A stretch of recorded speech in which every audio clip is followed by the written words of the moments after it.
welcome to لكل Middle School Year 4 English Lessons. Today we carry on with File 5, Narrative Accounts, Lesson 42, Folk Tales. The learning objective today is describe popular stories. The lesson is presented by Miss Ziyanni Asya.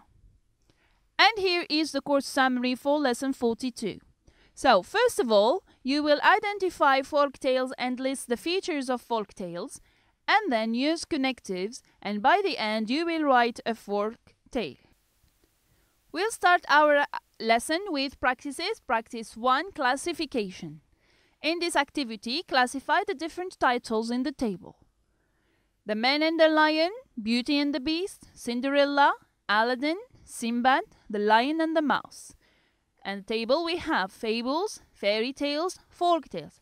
So put the correct title with the correct type of story.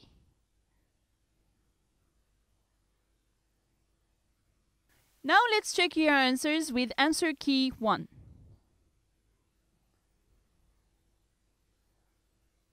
So for fables we have The Man and the Lion, fairy tale Beauty and the Beast, Cinderella. Folk tales we have Aladdin and Sinbad. And of course, The Lion and the Mouse is the title of a famous fable. Now let's move to the Don't Forget section about the different types of stories. And today, the Don't Forget section is about folk tale. So, a folk tale is an old story that has been told and retold. It is passed from generation to generation by word of mouth, which means orally, until it was written down.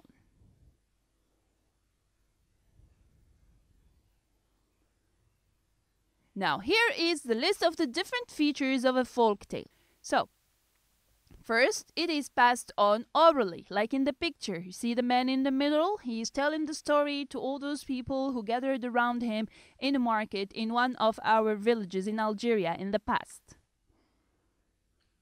None. It describes regular people, talking animals, and so on. It can involve supernatural elements like ghosts, monsters, and witches. Folk tales are simple stories that present everyday life with lessons and useful information in an easy-to-understand way. They are very simple stories. Now, folk tales contain morals too.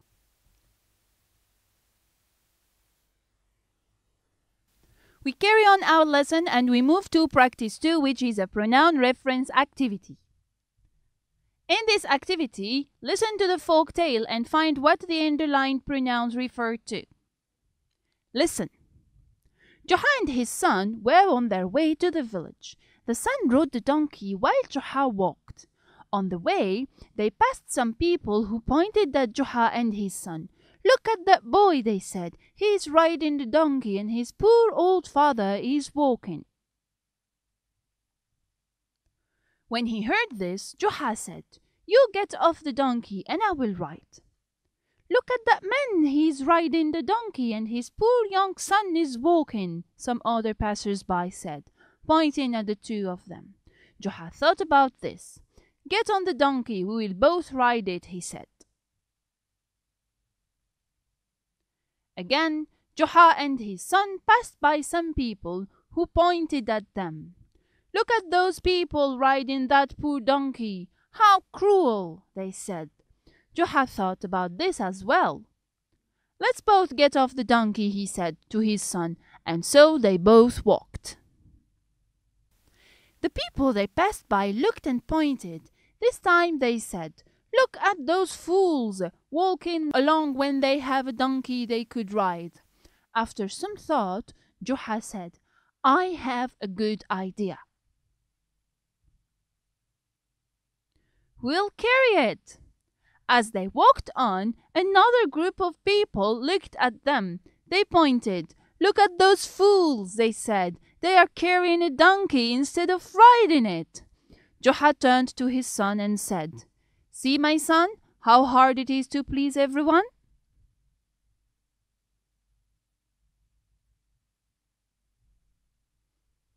Now, after you listened to this story, find what the underlined pronouns refer to.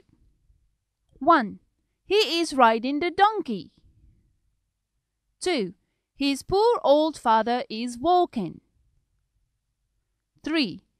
Look at those people riding that poor donkey. 4. I have a good idea.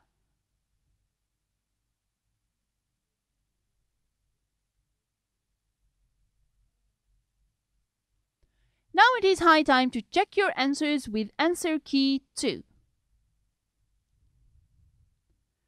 Now, he is riding the donkey. He here refers to Juha's son. His poor old father is walking. His means Juha's son. For those, it refers to Juha and his son. And for the last one, I, it refers to Juha. We carry on and we move to practice number 3, answer selection activity. So for this activity, choose the right answer. The moral of the story is: A. Never judge someone according to his appearance. B. A man is known by the company he keeps.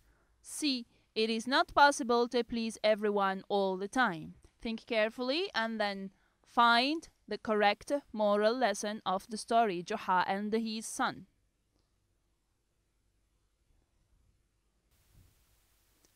Let's now find out the moral lesson of the story. Of course, the moral of the story is C. It is not possible to please everyone all the time. Now it is time to move to practice number 4, the matching pairs activity. For this activity, match the opposites. Small, down, right, rapidly. Slowly, wrong, large, up. Let's now check your answers with answer key 4 and find out if you manage to match the words with their opposites. So, small, the opposite of large. Down, up. Right, wrong. Rapidly, slowly. Good job. We move on now and we come to practice number 5, which is a sentence completion activity. For this activity, complete the sentences with the following words: so, in addition, and because. 1. Cinderella wanted to go to the ball. She wanted to see the prince. 2. Cinderella felt sad.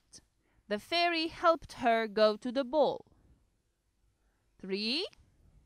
Snow White lost her parents. Her stepmother wanted to kill her. Well, once you put each word in its place, you have to find out what do the missing words express.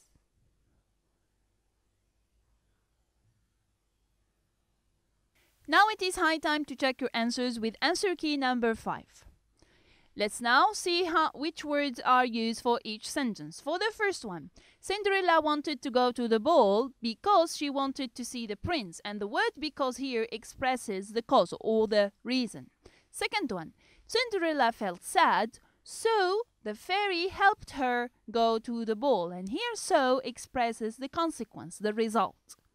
And the last one, Snow White lost her parents. In addition, her stepmother wanted to kill her. So in addition here, it expresses the addition. We carry on now and we move to the don't forget section that is going to be about the different connectives. Now, English has a lot of linking words or connectives that can be used to express and join ideas. So 1. To express addition of information, when we want to add information to our sentences or in the paragraphs, we use the coordinator and between words or sentences. This coordinator can be replaced by all the linking words, especially between sentences, like in addition, moreover, furthermore, also. The prince must kill the dragon. In addition, he has to save the princess.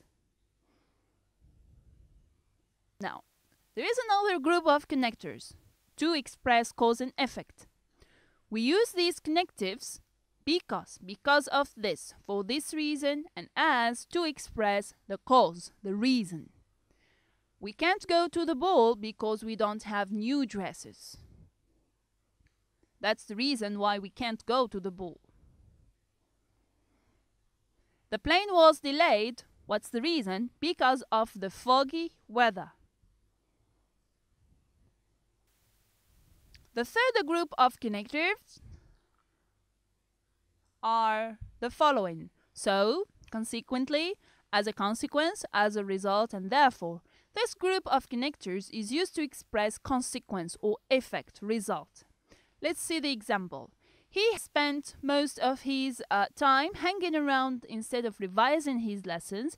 Consequently, he had a lot of trouble answering the exam questions. The members of the body decided to go on strike. So, what was the result? So, they stopped feeding the belly for a few days. We move on now to the third group of connectors to express contrast and opposition. We use the coordinator but. We can use these expressions to replace but by although, even though, however, yet, on the contrary. Although Cinderella was very nice to all people, her stepsisters hated her. The two boys are twins, but they don't look like each other. The two boys are twins, however, they don't look like each other. Notice the punctuation here. Even though they are twins, the boys don't look like each other. Now the fourth group of connectors to express purpose. We use the linking words to, in order to, in order not to if it is negative, so as to. Let's check the example. Cinderella wakes up early to serve breakfast to her stepmother. They visited him so as to, or in order to, offer their condolences for the death of his wife. Notice that we can use the preposition for to express purpose, and it is generally followed with an ing form verb, like in the following example. I use a pen for writing. I use a pen so as to write. Now it is high time to move to practice number 6 with a gap-filling activity. For this activity, you are going to use the connectives to join the sentences. We have to, because, but, and moreover. Sentence 1. Peter Pan ran away. Captain Hook caught him. 2. Sleeping Beauty felt happy. She danced with Prince Charming. 3. The mother sent Jack to the market, sell the cow. 4. Snow White was beautiful. She was very kind.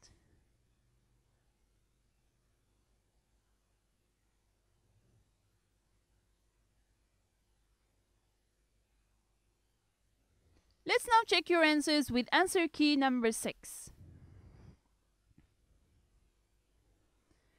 For the first one, we have Peter Pan ran away, but Captain Hook caught him. Opposition. Sleeping Beauty felt happy because she danced with Prince Charming. The reason, the cause. The mother sent Jack to the market to sell the cow. Snow White was beautiful. Moreover, she was very kind. Addition.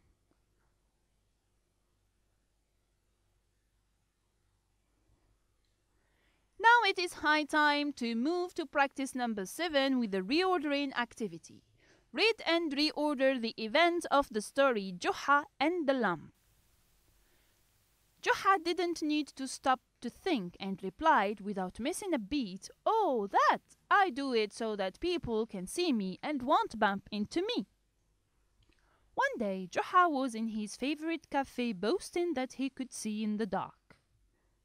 Someone sitting at a nearby table heard and was unconvinced, so he asked Juha, "If you can really see in the dark, how come you always have a lamp with you at night?" Reorder the different events to get the short story of Juha and the lamp. Let's now see if you manage to reorder the events correctly with the answer key number 7. One day, Juha was in his favorite cafe, boasting that he could see in the dark. Someone sitting at a nearby table heard him and was unconvinced. So he asked Juha, "If you can really see in the dark, how come you always have a lamp with you at night?" Juha didn't need to stop to think and replied, without missing a beat, "Oh, that! I do it so that people can see me and won't bump into me." Very clever, Juha. Now we come to the part where you are going to write. This time, it's about writing a short folk tale. Your grandmother often tells you folk stories about Juha. Choose the story you like and write it in the form of a paragraph. Before you start writing, let's have a short review about some writing tips that will be of great help to you. Now, first of all, you need to start your paragraph or your story, start it with once upon a time, a long time ago, or one day. Then, name the characters. You need to give their names. Use the past simple tense and the past continuous for the verbs. Use the time markers: while, when, as, before, as soon as, later, then, after, until, and so on. There are plenty of markers that you can use. Now, the first step before you start writing is, of course, to plan it. And this time, complete the table. You have when, where, who, what happened, how it ended. Fill in the table with notes about the story of your choice, and then you're going to use those notes later to write your paragraph.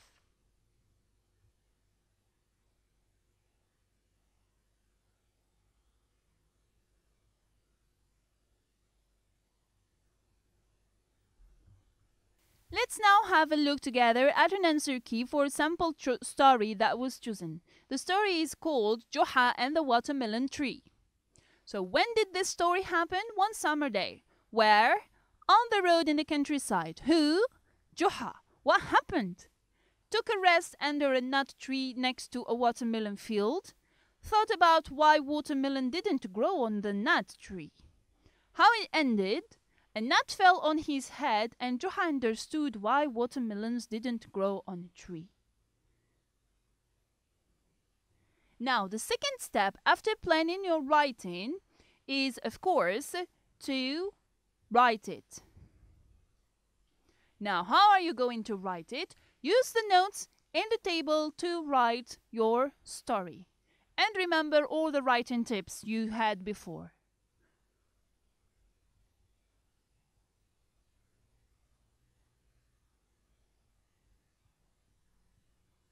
Now let's see together how our story will look like once it is completely written in a full paragraph. One summer day, it was too hot to travel, so Juha got off his donkey and lay down under the shade of a nut tree, near where watermelons were growing. He thought for a while and said, "How strange it is that God created watermelons to grow on such tiny stalks, while these little nuts grow on such a large tree."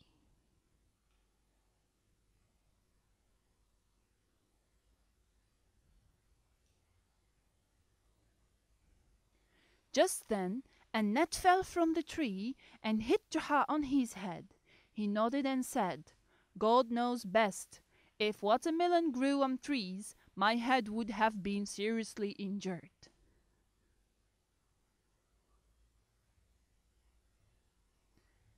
With this, we come to the conclusion of lesson 42, where you have interpreted a folk tale, you have identified the features of a folk tale, you have used connectives, and by the end, you have written your favorite story.